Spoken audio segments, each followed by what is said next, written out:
आगे बढ़ते हैं और अब आपको बताते हैं कि मुंह के कैंसर के केसेस में मुसलसल इजाफा देखने में आ रहा है। कराची के अस्पतालों में रोज़ाना इस बीमारी के नए मरीज लाए जा रहे हैं, लेकिन ये बीमारी सिर्फ पान, गुटखा और सिगरेट इस्तेमाल करने वालों तक ही महदूद नहीं है, बल्कि किसी को भी मुतासर कर सकती है।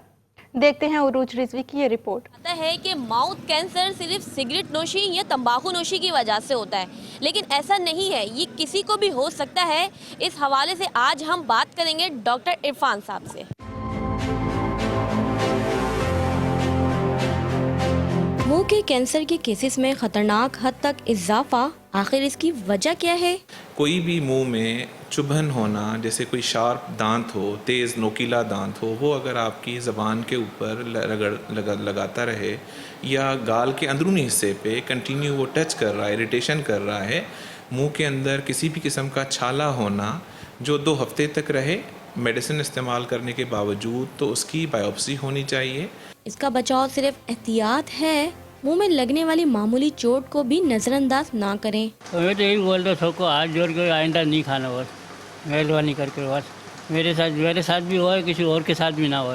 नहीं, सिगरेट पीने अगते पोते दूसरा भी तमाक, जहाँ छालियाँ खाते हैं, मैनपुरी खाते हैं, गुटखा इस जगह पे पहुँच जाती है, फिर उसका केमिकल जाता है नीचे, इसलिए तो फिर हो जाता है।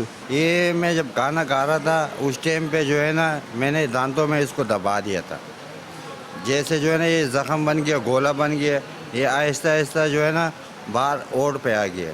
माहिरीन के मुताबिक गुटखा और पान के इस्तेमाल से ये बीमारी ज्यादा होती है, लेकिन कई ऐसे मरीज भी हैं जो कभी इन चीजों के आदी नहीं रहे। किसी भी बीमारी को बढ़ाने से बेहतर है कि डॉक्टर से रुजू करें। हर बीमारी का इलाज तो है, लेकिन एहतियात बहुत जरूरी है। कैमरामैन हमजा शेख के साथ उरूज रिजवी, 5 न्यूज़, कराची।